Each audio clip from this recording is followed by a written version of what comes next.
শব্দের অর্থ 19টা। কয়টা? 19টা। বলেন 19টা। এবার একটা একটা করে মিলাবেন নিজের জীবনে 19টা পাওয়া যায় কিনা। এক নম্বরে রব মানে যিনি লালন পালনকারী। আপনি বলেন তো নিজের মনের দিকে তাকিয়ে, এই কথা কি আমরা 100% আল্লাহকে বিশ্বাস করে মানতে পারি যে আল্লাহ আমার লালন পালনকারী? না, এটা তো চামড়ার মুখের কথা। আমাদের মনে, আমি সহ প্রত্যেকের মনে এখনো পর্যন্ত প্রায় 100%-এর 80 থেকে 90% পর্যন্ত বিশ্বাস আমার লালন পালন করা, খাওয়া দাওয়ার ব্যবস্থা এটা আমার চাকরির দ্বারা হয়। আমাদের মনের অবস্থা বললাম আমি, এটা আমার ব্যবসার দ্বারা হয়, এটা আমার জমি জায়গার দ্বারা হয়, ঘর ভাড়ার দ্বারা হয়। কথা বলে না, অথচ ওই জায়গায় বলেছিলাম আপনি আমাদের রব। আল্লাহ বলেন তাকুলু ইয়াউমাল কিয়ামাহ ইন্না কুন্না আন হাযা গাফিলিন। এই কথাটা দুনিয়ায় যাওয়ার পরে যেন তোর ঠিক থাকে, এটা যেন গাফিল হয়ে যাবে না, কারণ কিয়ামতে কিন্তু আবার এটা প্রশ্ন করা হবে। আল্লাহর সাথে অঙ্গীকারের প্রথম যেটা আমি দেখছি, এটা আমরা ফেল করে ফেলেছি। আমাদের মনের ভেতরে এখনো বদ্ধমূল ভাবে এই ভরসা তৈরি হয়নি যে চাকরি, ব্যবসা, ঘর ভাড়া এটা আমার মাধ্যম। আসলে আমাকে খাওয়াতে পারে শুধুমাত্র কে? খাবার চারিদিকে তৈরি করে এনে রাখা আছে।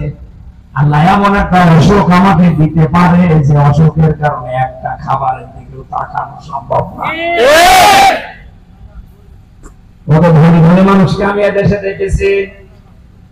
বাংলাদেশের যারা বড় বড় 10 জন ধনী, তার ভেতরে প্রায় 8 থেকে 8 জনের সাথে আমার মেশা হয়েছে, অনেক কম বেশি।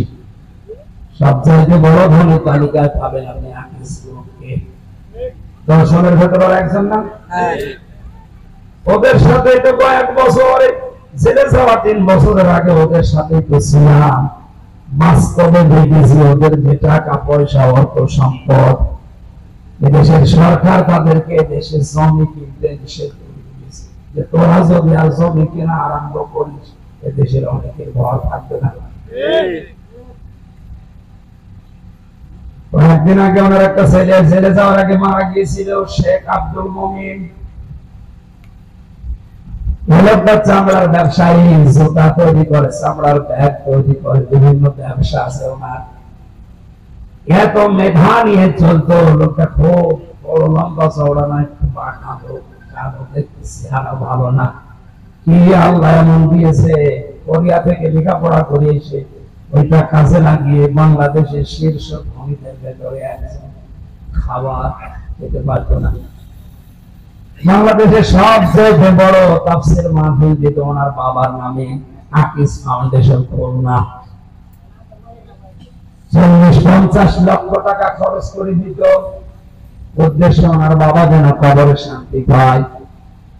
যারা আলোচক হয়েছে তো ওখানে আমি সহ, মাওলানা মিজানুর রহমান আজহারি, মাওলানা তারেক মনোহর ভাই সহ যারাই গিয়েছি, এই সিরাজগঞ্জের এখান থেকে মাছ কিনে নিয়েছে, তো টাটকা মাছ আলেমদের খাওয়াবে, নিজে খেতে পারতো না।